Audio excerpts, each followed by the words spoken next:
आज मुख्य निर्वाचन आयोग ने घोषणा की है कि 7वें फेज के साथ बिहार में उपचुनाव होंगे, जिसमें 7,67,00,000 मतदाता हैं। युवा मतदाताओं को सूची में शामिल करने में सफलता मिली है। कॉलेज और विवि में नाम जुड़वाने को लेकर भी काम किया जा रहा है। 85 साल से ऊपर मतदाताओं के लिए पोस्टल बैलेट मिलेगा। मुख्य निर्वाचन पदाधिकारी इसकी जानकारी दी है।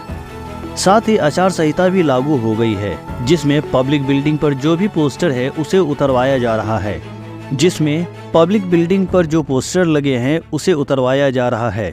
और उन सारे बिल्डिंगों को चिन्हित भी किए गए हैं। साथ ही साथ सरकारी संस्थान से भी अगले 24 घंटे के अंदर पोस्टर हटाए जाएंगे और अगले 48 घंटे में सभी जगहों से पोस्टर हटा दिए जाएंगे। नहीं, आपको बता देखिए, पिछली बार महिलाओं का % बढ़ा था। नहीं, इस बार देखिए हम लोग ऑल इंडिया लेवल पे सर 10वें स्थान पे रह गए थे। 10वें स्थान पर नहीं है।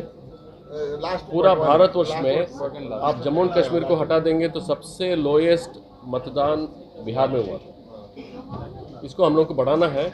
ऑल इंडिया एवरेज 67.4 है और बिहार में 57.3 है। इसलिए हम लोग को बहुत बड़ा छलांग मारना है। इसके लिए हम लोग असेंबली कॉन्स्टिट्यूंसी वाइज आइडेंटिफाई किया है कौन कौन पोलिंग स्टेशन है जो हमारा एवरेज को नीचे कर रहा है। वो सब पोलिंग स्टेशंस को आइडेंटिफाई करके स्पेशल स्वीप प्रोग्राम कर रहे हैं। आप लोगों का माध्यम से हम अपील करना चाहते हैं, अपील करते रहेंगे आप लोगों से, तो लगातार हमारा मुलाकात होते रहेगा। जब तक लोग बाहर आके वो मतदान नहीं करेंगे हमारा लोकतंत्र सुदृढ़ नहीं रहेगा। बगल वाला बंगाल में 80% के आसपास में मतदान होता है और कोई रीज़न नहीं है कि क्यों बिहार में इतना कम होना चाहिए। पैरामिलिट्री फोर्सेस कितने आ रहे हैं सर?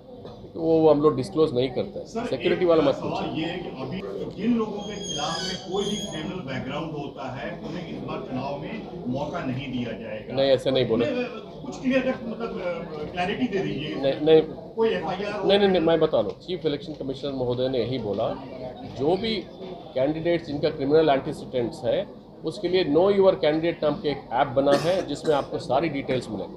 इसके अलावा माननीय उच्चतम न्यायालय का आदेश का आलोक में सारी कैंडिडेट को भी 3 बार इलेक्शन उनका कैंडिडेट फाइनलाइजेशन के बाद 3 बार उनको न्यूज़पेपर में टीवी का माध्यम से बताना पड़ेगा उनके खिलाफ क्या क्या केसेस हैं। इसी तरह से इलेक्शन पॉलिटिकल पार्टी को भी अनाउंस करना पड़ेगा क्यों हमने इसी कैंडिडेट को चुना जबकि बाकी कैंडिडेट्स था जिनका क्रिमिनल बैकग्राउंड नहीं था। ये भी 3 बार उनको अनाउंस करना पड़ेगा, अपनी वेबसाइट पे भी डालना पड़ेगा।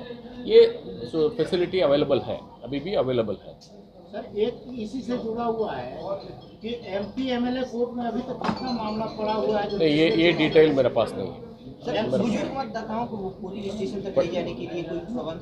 यस, ये प्रबंध करेंगे। 24 घंटे के अंदर टोटल रैली से मोदी की तस्वीर हट जाएगी, पीएम मोदी की। हाँ, ये बड़ा सवाल है सर। हर जगह उनकी फोटो आपको है, बोला मैंने, जो गवर्नमेंट प्रॉपर्टी है उसमें 24 घंटा है।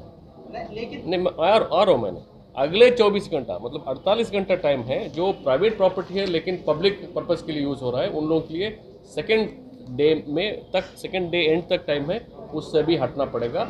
और 3rd में हम लोग का प्राइवेट प्रॉपर्टी मैं आपको बता रहा हूँ। ऑलरेडी उन लोग डिस्ट्रिक्ट एडमिनिस्ट्रेशन सूचित कर दिया है कि भाई आपको हटाना पड़ेगा, नहीं तो सरकार का हम लोग का जो एडमिनिस्ट्रेशन का काज से हटाया जाएगा उसका पैसा रिकवर कर दिया जाए। किसके लिए?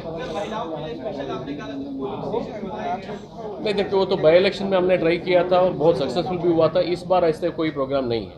हमने ये बोला आपको कि हर एक असेंबली कॉन्स्टिट्यूंसी में महिला सभी प्रिसाइडिंग ऑफिसर, पोलिंग ऑफिसर 1, 2, 3 सभी महिला, इंक्लूडिंग जो पुलिस है उधर सिक्योरिटी में जो रहेंगे वो भी महिला रहेंगे। मतलब कंप्लीटली महिला द्वारा संचालित पोलिंग स्टेशन है। बहुत बहुत धन्यवाद।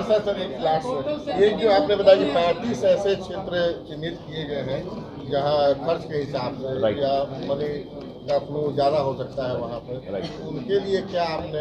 नहीं, देखिए उनके लिए भारत निर्वाचन आयोग ने भी स्पेशल एक्सपेंडिचर ऑब्जर्वर भेजेंगे। हम लोग उधर ज़्यादा फ्लाइंग स्क्वाड बनाएंगे, ज़्यादा सतर्क रहेंगे।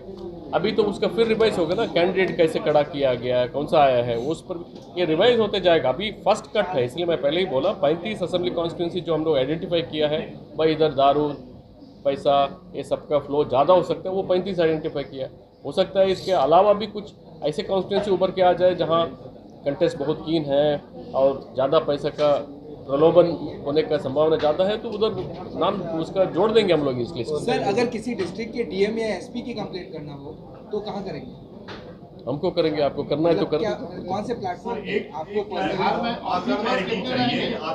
भारत निर्वाचन आयोग का जो गाइडलाइंस है उसके मुताबिक हम लोग जैसे 1500 से ऊपर हमारा 447 पोलिंग स्टेशन है बिहार में, उसमें हम लोग को ऑक्सिलरी पोलिंग स्टेशन बनाना पड़ेगा। इसी तरह से 1600 से ऊपर 12 पोलिंग स्टेशन है। इसका मतलब 1500 से ऊपर में 447 है, उसी 447 में 12 ऐसे पोलिंग स्टेशन है जहाँ 1600 से भी अधिक मतदाता है, तो उसमें हम लोग को ऑक्सिलरी पोलिंग स्टेशन बनाना पड़ेगा। उसके लिए विहित प्रक्रिया है भारत निर्वाचन आयोग द्वारा, उसका हम लोग अनुपालन करेंगे।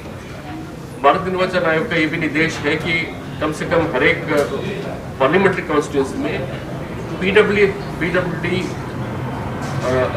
ऑफिसर्स द्वारा संचालित मतदान केंद्र होना चाहिए।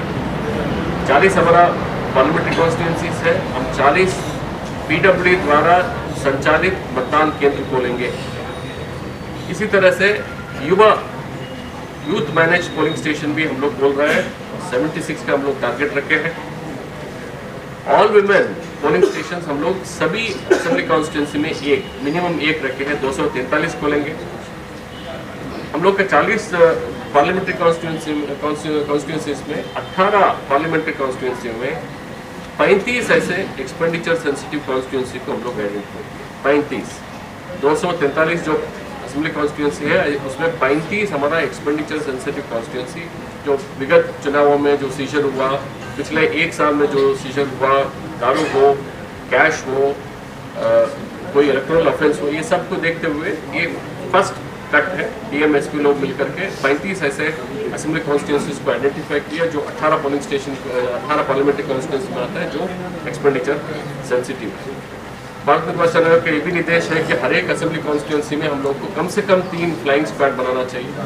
आप अवगत है कि सी विजिल एक ऐप है इलेक्शन कमीशन ऑफ इंडिया का जो विजिलेंट सिस्टम होता है। कोई भी मतदाता नागरिक अगर एमसीसी का वायलेशन हो रहा है तो तुरंत उसमें कंप्लेंट दर्ज कर सकता है। उनका डिटेल्स, उनका नाम, नंबर, ये सब 100% सीक्रेट रखा जाता है।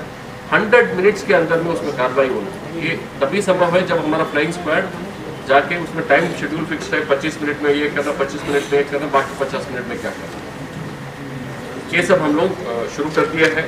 अब मॉडल कोड ऑफ कंडक्ट लागू हो गया है।